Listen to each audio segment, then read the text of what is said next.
আসসালামু আলাইকুম বন্ধুরা, আশা করি আপনারা প্রত্যেকে ভালো আছেন। তো বন্ধুরা, আজকে আমরা কথা বলবো প্রতিবন্ধী ভাতার আবেদন কিভাবে করবেন এবং প্রতিবন্ধী শিক্ষা ভাতার আবেদন কিভাবে করা যায় এবং আপনি কিভাবে আপনার ভাতার কার্ডটি হাট পর্যন্ত পাবেন এবং কিভাবে অনলাইনে আবেদন করবেন। তো সবকিছু বলবো এই ভিডিওতে। তো ভিডিওটি শুরু করার আগে ছোট্ট একটা রিকোয়েস্ট, আপনারা যারা আমাদের চ্যানেলে নতুন দর্শক হয়ে আছেন, প্লিজ আমাদের চ্যানেলটিকে সাবস্ক্রাইব করে পাশে থাকা বেল আইকনটি বাজিয়ে দিন, যাতে করে এমন প্রয়োজনীয় ভিডিও সবার আগে পেয়ে যান। তো চলুন ভিডিওটি শুরু করা যায়। তো এই প্রতিবন্ধী ভাতা, প্রতিবন্ধী ভাতার কার্যক্রম শুরু করা হয় তো 2005-06 অর্থ বছরে। 5 এবং 6 অর্থ বছরে প্রতিবন্ধী ভাতার মাসিক পরিমাণ ছিল 200 টাকা। এখন বর্তমানে প্রতিবন্ধী ভাতার মাসিক পরিমাণ 850 টাকা। তো এই প্রতিবন্ধী ভাতার দেওয়ার কারণটা কি?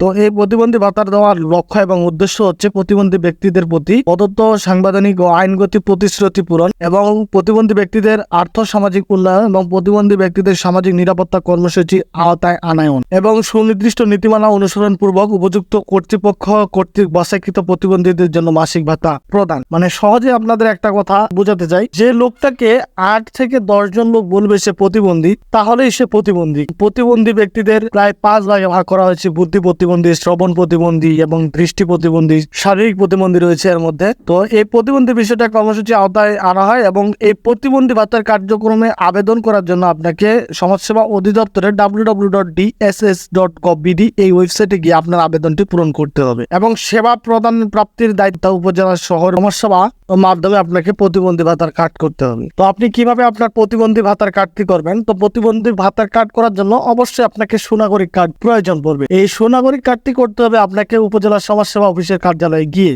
তো এই উপজেলা সমাজসেবা অফিসের কার্যালয়ে গিয়ে আপনাকে অবশ্যই সুনাগরিক কার্ডের আবেদন করতে হবে এবং আবেদন করার শেষে আপনাকে সেখানে ডাকবে এবং সেখানে দায়িত্বরত মেডিকেল অফিসার রয়েছেন ডক্টর, তিনি আপনাকে যাচাই বাছাই করবেন। তিনি যদি বলে যে সে প্রতিবন্ধী, তাহলে আপনি আপনার সুনাগরিক কার্ডটি পেয়ে যাবেন। এই সুনাগরিক কার্ড পাওয়ার পর www.mys.bhata.gov.bd এই ওয়েবসাইটে গিয়ে আপনার প্রতিবন্ধী ভাতার আবেদন করতে হবে। তবে প্রতিবন্ধী ভাতার আবেদন সামনেই শুরু হতে যাচ্ছে। আমরা ইনশাআল্লাহ এই সপ্তাহের মধ্যেই জানতে পারবো যে কবে নাগাদ শুরু হতে যাচ্ছে প্রতিবন্ধী ভাতা। তো শুরু হলে অবশ্যই আমরা আপনাদেরকে মোবাইলের মাধ্যমে কিভাবে আবেদন করবেন সেটা দেখিয়ে দিব। তো চলুন দেখে নেওয়া যাক আপনারা এখন কিভাবে আপনাদের উপবৃত্তির শিক্ষা ভাতার আবেদন করবেন। তো শিক্ষা ভাতার আবেদন কিভাবে করতে হয়? শিক্ষা ভাতার আবেদন করার জন্য বর্তমানে আপনাকে সুনাগরিক কার্ড অবশ্যই থাকতে হবে। এই প্রতিবন্ধী শিক্ষা ভাতা সর্বপ্রথম চালু করা হয় 2007-08 অর্থ বছরে। তার মূল লক্ষ্য ছিল প্রতিবন্ধী শিক্ষা ও সামাজিক সুরক্ষা কল্যাণ উন্নয়ন এবং প্রতিবন্ধী শিক্ষার্থীদের ক্ষমতায়ন বা পর্যায়ন মূল্যধারা আনায়ন এবং শিক্ষা প্রতিষ্ঠানে প্রতিবন্ধী ছাত্রছাত্রীদের ভর্তি এবং উপস্থিতি হার বৃদ্ধি,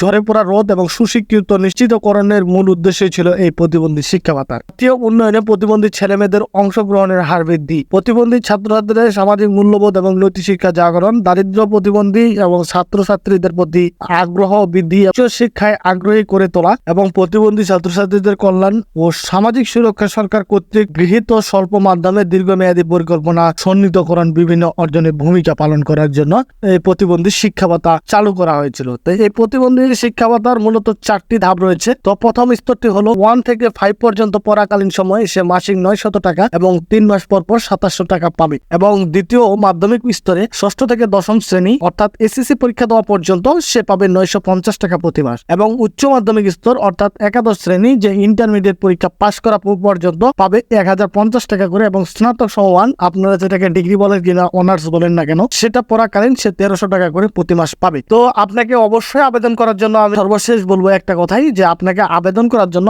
অবশ্যই আপনার সুনাগরিক কার্ডটি থাকতে হবে। তো সুনাগরিক কার্ড ছাড়া আবেদন করা যাচ্ছে না। তো সেক্ষেত্রে অবশ্যই আপনাকে সমাজসেবা উপজেলা সমাজসেবা কার্যালয়ে গিয়ে অবশ্যই আপনাকে প্রতিবন্ধী সুনাগরিক কার্ডটি জরিপ করে নিতে হবে। এই সুনাগরিক কার্ডটি পাওয়ার পর আপনি কিভাবে অনলাইনে আবেদন করবেন এই নিয়ে আমরা প্রতিবন্ধী ভাতার আবেদন শুরু হওয়ার সাথে সাথে ভিডিও দেওয়ার চেষ্টা করব। তো এই ছিল আজকের ভিডিও। আপনি যদি কোনো জায়গায় বুঝতে সমস্যা হয় এবং যদি না বুঝেন এবং আরো যদি বিশেষ কিছু তথ্যের প্রয়োজন পড়ে কিংবা আপনার মনে কোনো প্রশ্ন থেকে থাকে, অবশ্যই আপনি কমেন্ট করবেন। তাছাড়াও আপনি সরাসরি আমাদের সাথে কথা বলার জন্য হোয়াটসঅ্যাপে নক দিতে পারেন। তো এই ছিল আজকের ভিডিও। সবাই ভালো থাকবেন, সুস্থ থাকবেন। আসসালামু আলাইকুম।